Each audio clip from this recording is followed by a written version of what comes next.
Antes de haver chuva, já havia um mundo em ruínas. A violência crescia, a injustiça se espalhava, e o coração humano parecia ter se afastado de qualquer limite. O livro de Gênesis descreve um tempo sombrio, em que toda a inclinação do coração era continuamente para o mal. Não era apenas desordem. Era corrupção profunda. E, diante disso, a Bíblia diz algo impressionante: Deus se entristeceu. O juízo estava vindo, porque a criação havia sido ferida por dentro. Mas, no meio de toda aquela escuridão, havia um homem diferente. Seu nome era Noé. Ele achou favor aos olhos do Senhor. Era justo, íntegro em sua geração, e andava com Deus. Enquanto o mundo se perdia, Noé permanecia firme. E isso muda tudo. Deus falou com Noé, e a sua palavra foi pesada como trovão. O fim de toda a carne estava decidido, mas também havia um caminho de preservação. Noé deveria construir uma arca. Não um barco comum, não uma simples fuga improvisada, mas um grande refúgio preparado pela própria ordem divina. Deus deu detalhes precisos: madeira apropriada, compartimentos internos, revestimento com betume por dentro e por fora, 3 andares, uma abertura superior e uma porta lateral. As medidas eram enormes: 300 covados de comprimento, 50 de largura e 30 de altura. Em proporção humana, aquilo era gigantesco. Era como se a esperança tivesse recebido forma, medida e madeira. Antes da tempestade, Deus já estava abrindo uma saída. Então começou a obra. Dia após dia, ano após ano, Noé ergueu a arca com a ajuda da família. Imagine o cenário: o martelo batendo, a madeira sendo cortada, a estrutura crescendo diante de olhos incrédulos. E, ao redor, o mundo continuava zombando. Como alguém poderia acreditar numa palavra tão estranha? Como construir algo daquele tamanho sem sequer haver mar por perto? Muitos olhavam e riam.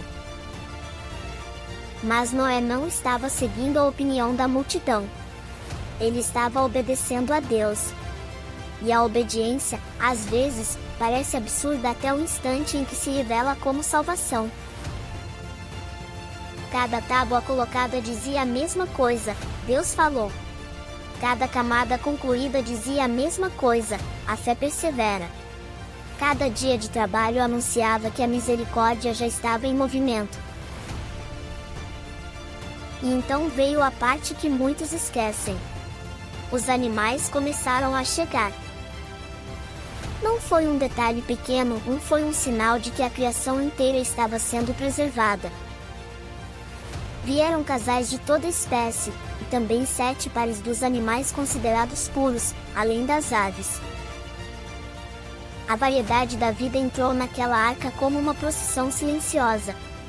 Grandes e pequenos, fortes e frágeis, ferozes e mansos, todos atravessando o mesmo limiar. Enquanto o mundo se afundava em violência, a arca reunia a promessa de continuidade. Noé e sua família viam algo que ninguém mais queria ver: Deus não estava apenas julgando. Estava guardando o futuro. A porta permanecia aberta, e a última oportunidade estava ali. Mas o tempo da paciência também tem fim. No ano 600º da vida de Noé, no 17º dia do 2º mês, aconteceu o impensável. As fontes do grande abismo romperam-se, e as comportas do céu se abriram. A criação pareceu voltar ao caos das águas.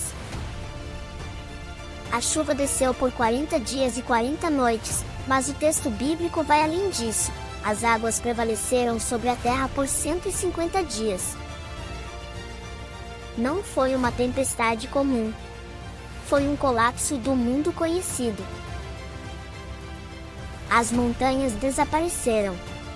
Os vales se calaram. As casas, as cidades, a arrogância humana, tudo ficou pequeno diante do juízo. E dentro da arca, Noé, sua esposa, seus filhos e as esposas deles ouviam o ruído da água, o ranger da estrutura e o silêncio pesado da espera. O livramento estava ali, mas não havia conforto fácil. Havia temor. Havia fé. Havia vida preservada no meio da morte. E aqui surge uma das frases mais fortes de toda a história: Deus lembrou-se de Noé. Não como quem esquece e depois recorda, mas como quem volta sua atenção para cumprir a aliança. Propósito e cuidado. Então Deus enviou um vento sobre a terra, e as águas começaram a baixar.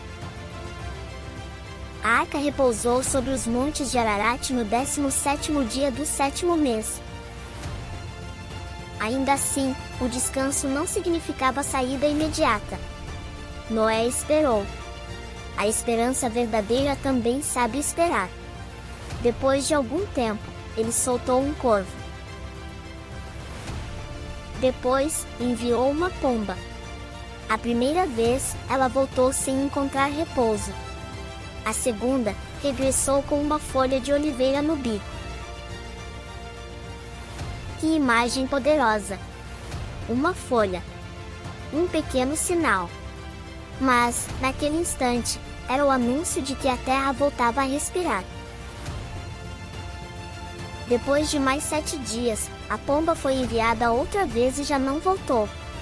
O mundo, aos poucos, estava se tornando habitável de novo.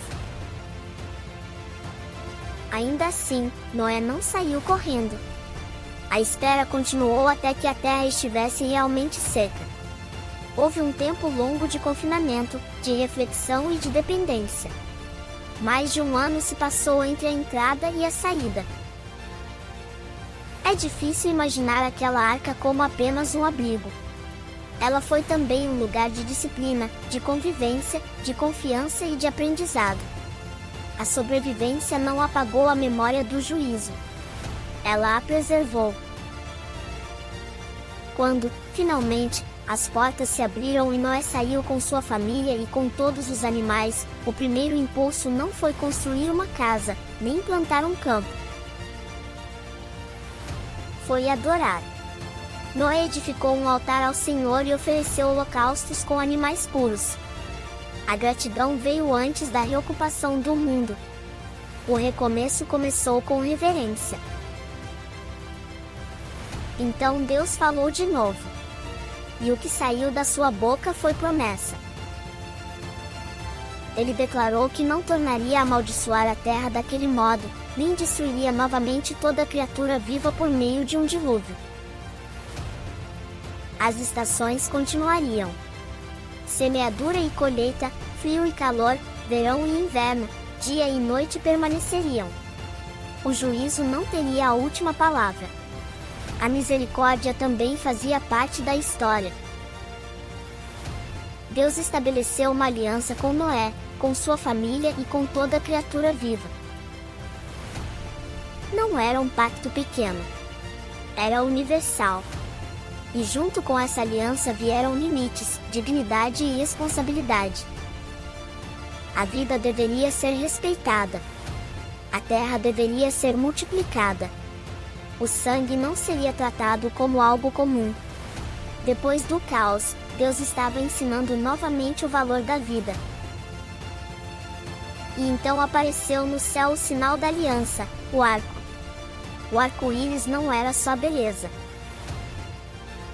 Na linguagem bíblica, era como um arco de guerra pendurado nas nuvens. Como se Deus estivesse declarando paz, suspendendo o instrumento do combate, marcando o céu com a memória da sua misericórdia. Toda vez que aquela luz surgisse depois da chuva, a criação inteira lembraria: o Senhor vê, o Senhor julga, o Senhor preserva, o Senhor promete. O arco não anunciava ameaça. Anunciava fidelidade. E Noé, que havia atravessado o juízo sem abandonar a obediência, agora contemplava a aliança como uma assinatura viva de esperança. O Deus que feriu para corrigir também cobriu para salvar.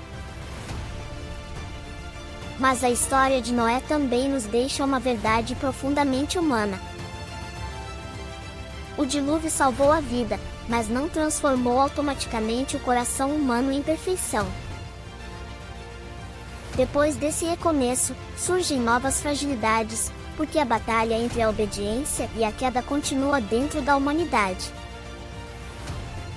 Ainda assim, o centro da história permanece claro: Deus viu a corrupção, ouviu a obediência, preservou a vida e selou sua misericórdia com promessa. Noé não foi apenas o homem que sobreviveu às águas. Ele foi o homem que confiou quando ninguém mais confiava, que permaneceu quando o mundo desmoronava, e que saiu da arca para adorar antes de reclamar o futuro. Essa é a beleza da sua história: o juízo veio, mas a graça também. A água caiu, mas a aliança permaneceu. E o céu passou a lembrar, em cores, que Deus não esquece seus filhos. Inscreva-se para mais histórias bíblicas.